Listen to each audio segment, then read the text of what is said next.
صدر علی وقار وقت اثر ڈوبتا سورج ابھرتی امنگیں زندہ دلوں کا شہر لاہور گونجتی ہوائیں نعرہ تکبیر کی صدائیں اور پاکستان زندہ باد کے فلک لگا نعروں اور صداؤں میں پاکستان کا پرچم عزت و احترام کے ساتھ اتارا جاتا ہے کہ یک دم خدا کے دشمن نے خدا کا نام لے کر خدا کے بندوں کو دھماکے سے اڑا دیا۔ صدر علی وقار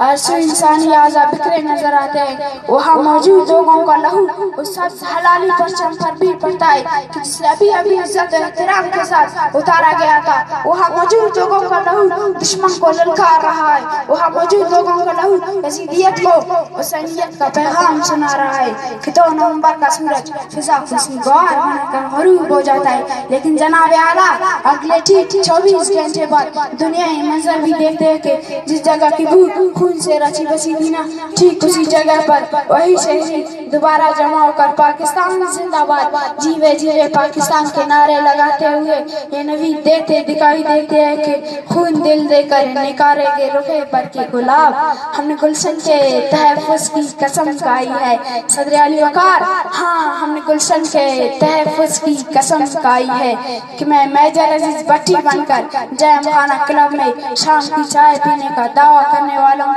خوابوں کو زمین باز کرتا ہوں۔ ہاں میں نے گلشن کے تحفظ کی قسم کھائی ہے میں راشد مہناز بن کر دشمن کے طیارے کا رخ موڑ دیتا ہوں۔ ہاں میں نے گلشن کے تحفظ کی قسم کھائی ہے کہ ایم عالم بن کر 1 منٹ میں دشمن کے 5 طیاروں کو تباہ کر دیتا ہوں۔ ہاں میں نے گلشن کے تحفظ کی قسم کھائی ہے کہ جب دشمن اس گلشن کے پھولوں کو کچل دینے کی کوشش کرتا ہے نا تو میں طاہر قاضی بن کر دشمن کو للکارتا ہوں، ارے گولی ان بچوں پر کیا چلاتے ہو، اگر گولی چلانی ہے تو مجھ پر چلاؤ۔ ہاں میں نے گلشن کے تحفظ کی قسم کھائی ہے کہ کبھی مقبول حسین بن جاتا ہوں، میرے زبان کاٹ دی جاتی ہے، میرے ناخن چیر دی جاتی ہے اور مجھے پاکستان مرد آباد کہنے پر مجبور کیا جاتا ہے تو میں اپنی کٹھی زبان کی بہتے لہو سے دیوار زندان پر لکھتا ہوں، پاکستان زندہ باد، پاکستان